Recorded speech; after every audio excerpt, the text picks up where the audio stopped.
You know that sound you hear? Ambulance, fire trucks. Obviously there's a problem. Someone is in danger or getting hurt. Most likely it is a car accident. As you know, 212 runs through Cologne, and oftentimes there are car crashes on that intersection between 212 and 284. This is a persuasive speech, and I wish to persuade you to join me in my belief that there should be more safety precautions taken on 212 at certain intersections. I will be presenting different accounts of car accidents, and I will also be presenting ways to fix the situation and how that will affect the overall atmosphere. But more specifically, the reason I want to talk about car safety is because I was involved in a car accident in 2009, a few years ago. I was sitting behind the driver. We were on our way to school. I was a freshman in high school, just studying my biology, believe it or not, for a test that day, that very morning actually. And I was looking down, and all of a sudden I hear a driver just scream. And I look up and I see a car completely blew a stop sign and T-boned us. I find out later that she, 18-year-old, does not have a license or driving without a license. The vehicle was not hers.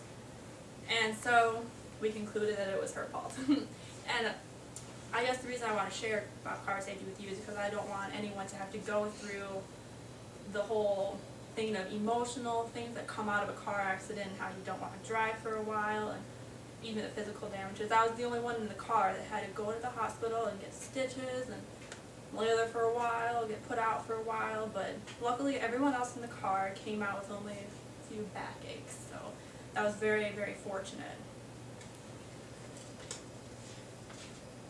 Okay, and now I will start talking about the accidents that have occurred. Even though there have been so many, I think only a few accidents will describe and set me up for my purpose. One accident that was more recent occurred here on 212 and 284, and I think we're all aware of the individual who lives down the street. She was 23 years old, and it would happen at 9:30 in the morning as a semi completely smashed into her vehicle. Turns out that the semi-truck and the driver are both fine. The truck is in still good condition, the man driving it is in good condition, but due to the fog, he ran into the woman I'm speaking of, and she is now no longer with us. Her name was Ashley Lewison. This happened on Thursday, February 17th. Obviously, it was a pretty tragic event considering that it was very close to all of our homes, and it kind of points out the fact that it opens our eyes because someone that we know of has gotten killed due to that intersection that we live so close to. And another accident that I was not aware of and that kind of got overshadowed by the one that occurred on that day was the one that occurred again on 212 and County Road 33 in Norwood. This one got not as much attention because they're all okay, but still it proves my point that not safe. A semi-truck and a waste management garbage hauler collided at the intersection, sending the waste management truck into a deep ditch and tearing off most of the semi-truck's front end. Now, most of that strip of 212 was closed for a good 3 hours. It opened up at 12:30 p.m., but it did not get as much attention because, like I said, both drivers were fine and the injuries were not life-threatening. Another accident happened on August 29, 2009, when a semi-truck rear-ended a car driven by Sandra of Norwood, Minnesota, on Highway 212 in Carver County. The impact caused the car to broadside a pickup truck driven by Juan. Now, both drivers died in this incident. It happened a few years ago, and this little account I got from attorney Fred Pritzker's website. There were also 4 passengers driving in a Chevrolet that day, but they were only critically injured. They survived. This next one is taken from StarTribune.com, and I found a really good quote here. It says, back in the 1970s, some teenagers with a grimly accurate gift for nomenclature put up a sign at the top of the highway, 169 and 212 Hill, that goes from Eden Prairie's Flying Cloud Airport to the Minnesota River bottoms. It read, entering Death Valley. Now obviously, since the 1970s, this sign has been removed, considered probably a little not good, but it still has like in fact to what it is today.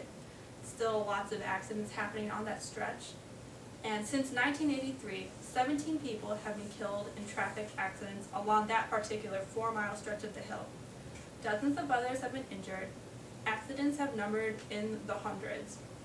And we all know that there's a little Lion's Tap restaurant that kind of sits off of that road, and the owner wrote that whenever she hears glass on glass outside, she notifies an employee who right away calls 911, and she takes out an extra stack of towels that she has and goes out to the scene to help clean up blood and that sort of thing. And she says it's a killer highway. Her name is Scherer. We've just seen so many accidents. It's so frightening. Now, these are only a few of the accidents that have happened within the many years of 212 being a highway, but it is enough to know that something should be done to fix this problem. There are many different suggestions. One of them is, even just putting some traffic lights up in the intersections to kind of monitor traffic and prevent accidents from occurring. Another one is speed reductions. And even another is patrol, so then people will be more aware of their surroundings, they will slow down, not speed, and thus less car crashes will occur. But one of the questions is how would we go about as small citizens sitting here in Cologne, how would we go about making these rather big changes? One way is to contact the Minnesota Department of Transportation. It's more efficient if a group of people were to contact the department with the same problem rather than just one person going up.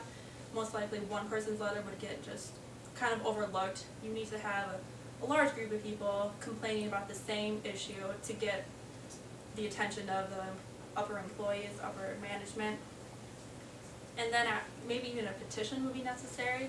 That would kind of be documents of how many people have this problem. You may even want to set up a meeting. If you get a meeting, it'd be very time consuming to go about this process. But if you do get a meeting, you would go and present your suggestions and propose side effects.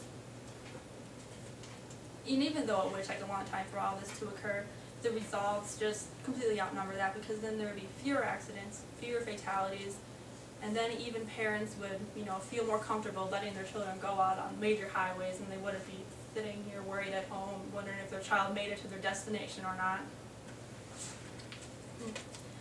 And the reason I chose to talk about 212 safety, like I said before, is because I don't really care to have anyone go through a car accident and deal with the physical, mental, emotional states that come about with all those problems, and I want everyone to be safe on the roads.